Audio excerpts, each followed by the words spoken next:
అన్యాయం అయిపోతున్న మామిడి రైతులకి అండగా జగన్మోహన్ రెడ్డి గారు బంగారు పల్లెనికి వచ్చినప్పుడు ప్రభుత్వం ఎలా తప్పించుకోవాలని చూస్తూ ₹4 ప్రభుత్వం తరఫున ₹8 ఫ్యాక్టరీ తరఫున ఇస్తామని వాగ్దానం చేశారు.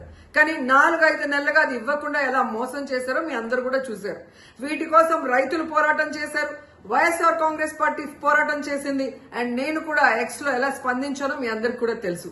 ఈ రోజైతే ప్రభుత్వం తన తరఫున ఇవ్వాల్సిన తన వాటాగా ₹4 లెక్కన 40,795 మంది రైతులకి 46,000 మెట్రిక్ టన్నుల తోతాపురి మామిడికాయలకి మరి ఈరోజు 185 కోట్లు వేసింది. ఇది రైతుల విజయం, వైఎస్ఆర్సీపీ విజయం. కానీ ఇంతటితో చేతులు దులుపుకుంటే సరిపోదు. దీంతో పాటు ఫ్యాక్టరీలు ఇవ్వాల్సిన 370 కోట్లను కూడా ప్రభుత్వం ఇప్పించాల్సిన బాధ్యత తీసుకోవాలి. ఎందుకంటే ఆ రోజు ప్రభుత్వం చెప్పింది కాబట్టే రైతులు ధైర్యంగా ఫ్యాక్టరీలకి తోతాపురి మామిడికాయలు తోలటం జరిగింది. సో ఈ 370 కోట్లు కూడా రైతులకు చేరే వరకు రైతుల పోరాటానికి వైఎస్ఆర్సీపీ అండగా ఉంటుందని హెచ్చరిస్తున్నాం.